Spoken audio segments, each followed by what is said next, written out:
Okay, so let's talk about something. Something that seems to just ignite the internet every single time a picture of it pops up. You know what I'm talking about. A dog that's pink. A cat that looks like a tiny fluffy rainbow. A little Pomeranian trimmed and dyed to look exactly like a Pokemon. And the comment section, oh, the comment section is always a war zone. It's always the same things, right? That's animal abuse. How cruel. You're treating your pet like a toy. That's toxic. You're poisoning them. And I get it. I really do. The initial reaction, the sort of gut punch of seeing an animal look so unnatural, it can be jarring. It feels wrong on some primal level, but I'm here today to maybe unpack that a little bit, to argue that actually when it's done right, and that is the most important part, when it's done right, dyeing your pet's fur isn't wrong. It's not abuse, and it's certainly not the terrible selfish act that people make it out to be. Let's just tackle the biggest, most important concern head on, because it's the one that matters the most: safety. The health of the animal. This is non negotiable. If any part of this process was inherently harmful, then the conversation would be over. End of story. But it's not. The problem is, people hear the word dye and they immediately think of the stuff we use on our own hair. They picture that box from the drugstore, the one that comes with the gloves and has that strong, eye watering ammonia smell. And if you were using that on a pet, yes, 100% that would be abuse. That would be incredibly dangerous, and you should never, ever, ever do that. Human hair dye is full of harsh chemicals like ammonia and peroxide that are designed to blast open the cuticle of a human hair strand to deposit color. A dog's skin is much more sensitive than ours. Their pH balance is different, and they have a tendency to, lick themselves. So putting those chemicals on them would be a recipe for chemical burns, allergic reaction, and internal poisoning if they ingested it. It would be a nightmare. And this is a giant flashing neon sign, but this is not what responsible creative groomers or pet owners use. Not even close. The products used for pet fur are a completely different ballgame. We're talking about specially formulated non-toxic, pet-safe dyes. A lot of them are vegetable-based. Think beet juice for red or turmeric for yellow, but obviously in a more stable professional formula. Many of the top brands are essentially super pigmented, not toxic conditioners. They don't contain the harsh chemicals that open up the hair shaft. They just coat the outside of the fur. It's more like stain, or like using one of those temporary hair chalks that kids use. It's designed from the ground up to be safe for animal skin to be licked without causing harm and to wash out over time. Professional groomers who specialize in this are, well, they're artists, but they're also incredibly knowledgeable about animal safety. They know to perform a patch test on a small, inconspicuous area of skin 48 hours beforehand, just to make sure there's no unexpected allergic reaction.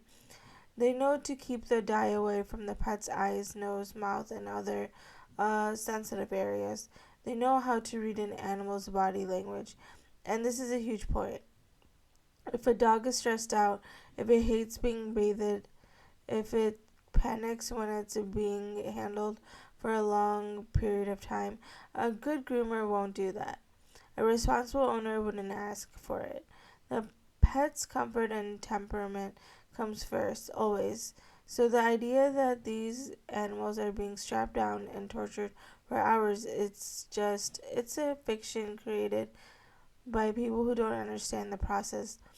For most pets who enjoy grooming, it's just an extension of a bath and a haircut. They're getting handled, they're getting treats, they're getting attention. It's a spa day, just with a bit more color involved. So once we establish that it can be done safely, and it absolutely can, we move on to the big argument, the philosophical one, the it's not natural argument. A dog should be a dog. It's undignified. And to to that I say, what part of our pets' lives is truly unnatural anymore? Seriously, think about it. We take these descendants of wolves and we have them live in our temperature controlled house.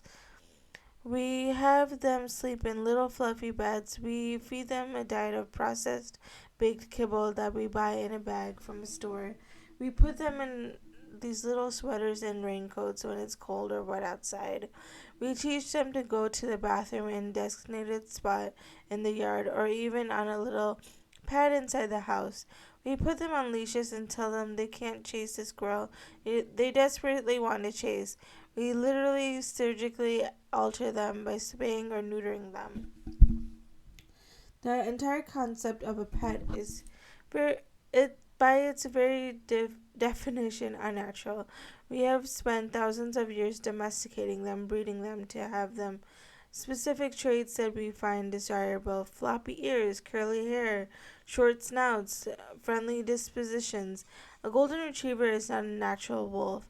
A French bulldog is not a natural wolf.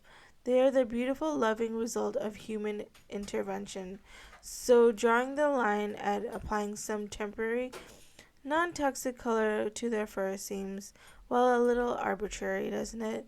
If a dog is happy and healthy, wearing a little pumpkin themed bandana for a month, why is it suddenly undignified and cruel if that pumpkin theme is expressed with some orange pet safe dye on its tail? The dog does not know the difference. It just knows it's getting attention, which most dogs absolutely love. This leads directly into the idea of dignity or humiliation. This is probably the most common emotional argument against it. People project their own human emotions onto the animal. They think the dog is embarrassed. They imagine other dogs at the dog park laughing and pointing their paws at the rainbow colored poodle. But that's just not how a dog's brain works. That's a very human concept. Being embarrassed by your appearance. It's rooted in a complex social structures, self-awareness, and societal judgment.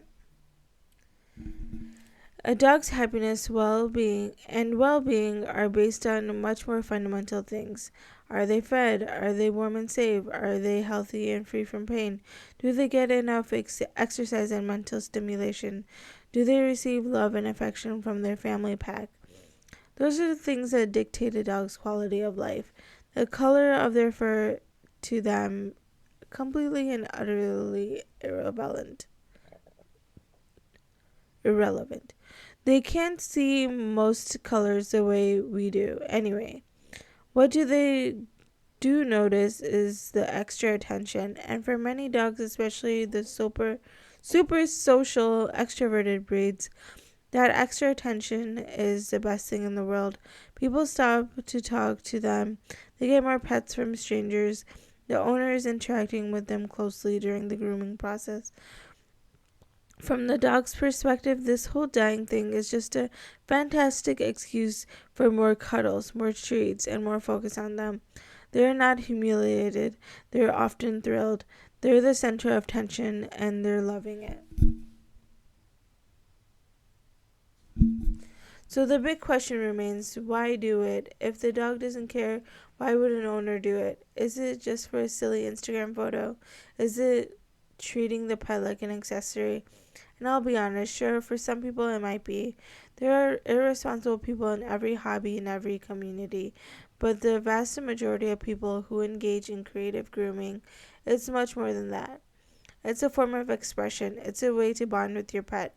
It's a creative outlet, just like photography or painting or knitting. The pet is their muse. It's their way to celebrate. For Halloween, instead of putting a dog in a potentially uncomfortable costume, you can dye them to look like a little tiger or a skeleton. It's fun, it's festive, and the dog doesn't have to deal with wearing some weird outfit.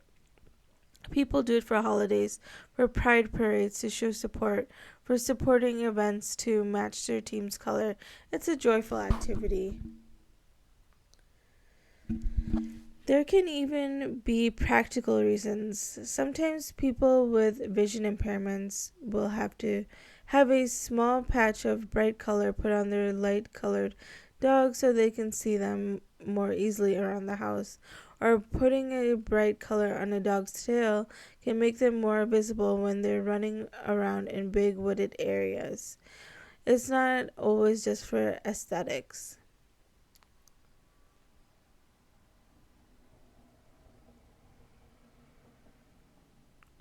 But even when it is just for aesthetics, so what?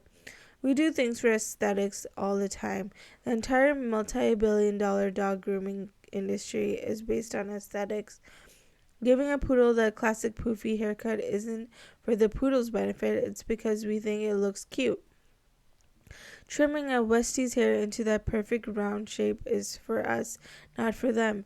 As long as the process is enjoyable, at the very least, neutral for the pet, and the outcome is safe, what is the harm in a human expressing their creativity and love for their pet in a colorful way?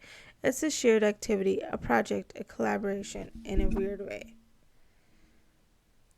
So let's reframe this. Instead of seeing a pink dog and immediately thinking abuse, let's try to see the reality of the situation. Let's assume that the owner is responsible, because most are. When we're actually seeing what we're actually seeing is a pet that is so loved and so much a part of the family that their owner has spent significant time, money, and effort on them. The dog is probably groomed regularly. It's clearly being touched and handled, which means it's likely well socialized. It's clean. An owner who is willing to invest in professional creative grooming is almost certainly not an owner who is neglecting their pet's basic needs like vet care, quality food, and exercise. You're not seeing a sad, neglected animal. You're seeing a pampered, well cared for pet whose owner just happens to have a flair for the dramatic. Again, the key to this entire argument is responsibility. It is absolutely not okay to just grab whatever you have and use it on your pet. If you're interested in this, you have to do it the right way. So what does that look like? First, and I can't say this enough, use only product specifically labeled as pet safe. Do your research, read reviews, look for vegetable-based or non-toxic formulas. If it says for human use only, believe it. Second, know your pet. Is your dog an anxious wreck who hates baths? Then this is not for them. Don't force it. The goal is a happy pet, not just a colorful one. The animal's emotional well-being trumps any aesthetic goal you might have. Third, always do a patch test. Just like with humans, you never know if there's a hidden sensitivity. Fourth, if you have any doubts at all, go to a professional. Use a certified creative groomer. They have the training, the right tools, and the experience to do it safely and efficiently with minimal stress for your pet. They are your best resource. Talk to them. Talk to your vet. Even get an expert opinion. And finally, keep it superficial. Avoid the face, especially around the eyes, nose, and mouth. Just stick to the body, the tail, the ears, areas that are easy to control and less sensitive.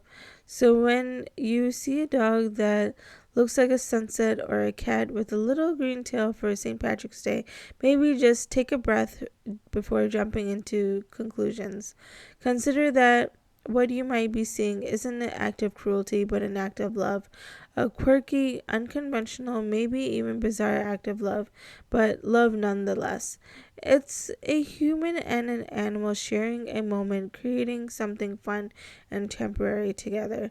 As long as the pet is safe, comfortable, and happy, and in the vast majority of cases they are, then I really don't see the problem. It's just another one of those weird and wonderful ways we celebrate the creatures that bring us so much joy into our lives. It's not an abuse, it's just colorful.